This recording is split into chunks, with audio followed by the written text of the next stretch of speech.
Well, I definitely brought you on for selfish reasons. I'm going to put that. For Right. me, I'm just I want to figure out how you put the tour together. Is that can we kind of Oh. dive into Yeah, that a little yeah. bit? Because No, it I mean, seems I'll like it was give you difficult. the play-by-play. Yeah.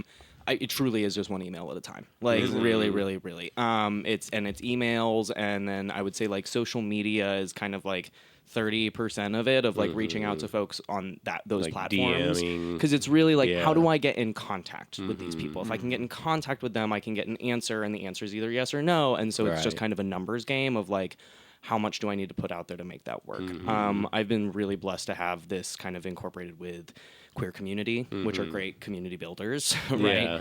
And then also not being closed-minded to venues. Like obviously theaters are great, and obviously comedy clubs are great, but we've performed at a pizza bar that speakeasies as a drag bar, Yeah. and we performed at like a cool coffee shop, and we performed at a print shop in LA, and it Oh, was like they were cool. literally making T-shirts in the back, and we're doing Yeah. comedy up front, and it was really neat. And those were just kind of community spaces that were willing to have us, right?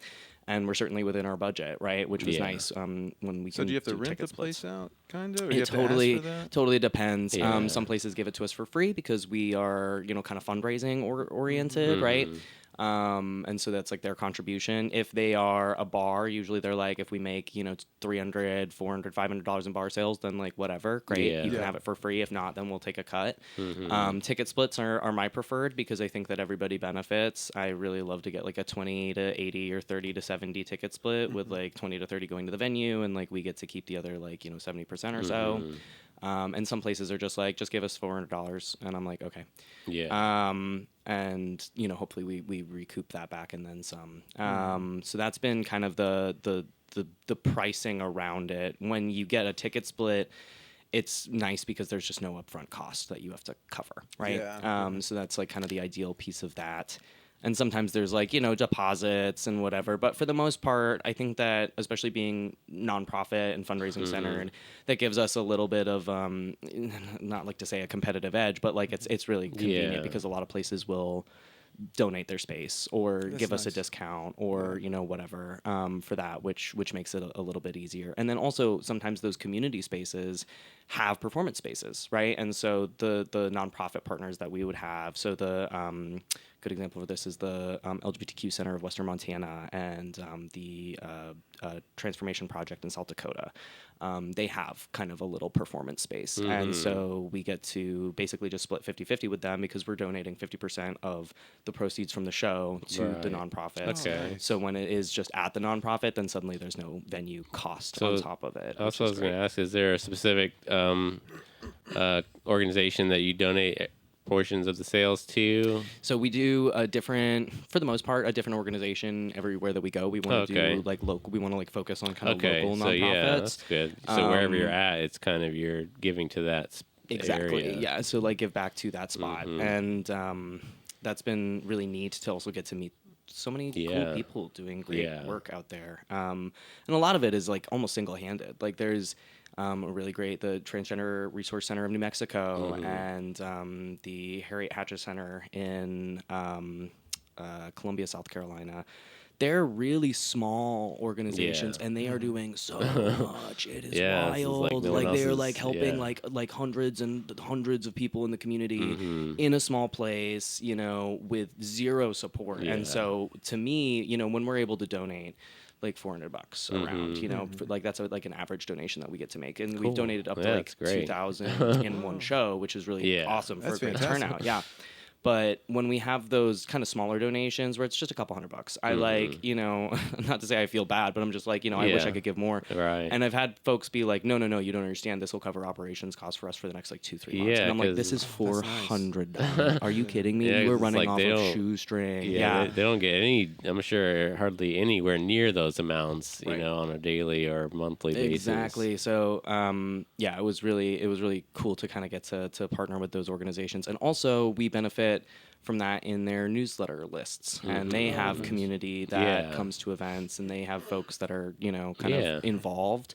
And so, being able to kind of get those folks as ticket buyers has been really, really helpful. Yeah, because it's kind of automatic, community that you can reach out to sell to. I mean, market to. It's just like they're always looking for opportunities for like a safe place they know they can Exactly. go and be entertained. Exactly. So kind of providing, a safe space, a space that is kind of highlighting like our own performers and our community. And then it's like for a good cause, you know, like literally half of your ticket is going to like better the community that you live, right? So, so it's been for the most part kind of different organizations, state by state, and venue wise, that's like how we kind of made it work, and it really is just a numbers game. Like sometimes we would, I reached out to, maybe like 3 places in all of like Louisiana and like all of like, you know what I mean? I'd reach out to like 3 spots in New Orleans, and then I had like one person reach out to me and was just like, I own a venue in New Orleans and we would love to have this. And I'm like, great.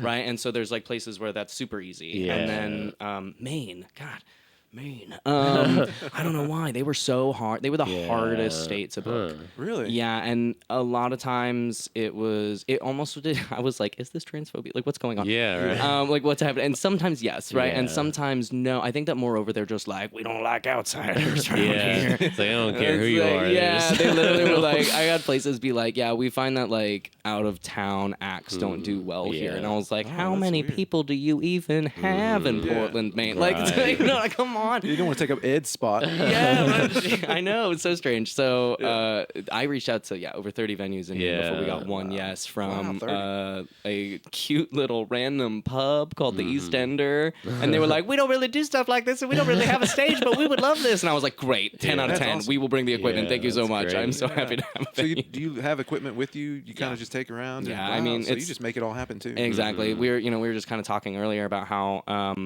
comedy is low production, and that is a blessing, right? Where it's like I really do only need like a mic and an amp, and usually venues have that, which is great. But so when I have it, it's really I really enjoy having the backup. Like pro tip to anybody in comedy, like get yourself an okay amp and an okay mic, and just keep it in your car, because I have saved the day of so many comedy shows that I am not on. Yeah, and that gives you such good cred. To be the homie that like showed up and was like, they brought the working amp after we forgot our cord. The chords. That's the most important part. It's always the chords. Yeah, because you're not gonna go. You can't go to a guitar center at like 7 o'clock at night. No, you know? I mean, who else sells chords? I mean, I think Target does. Nobody sells chords. Just like, right out. You go to Best Buy and you're like, oh, do you have this aux cable?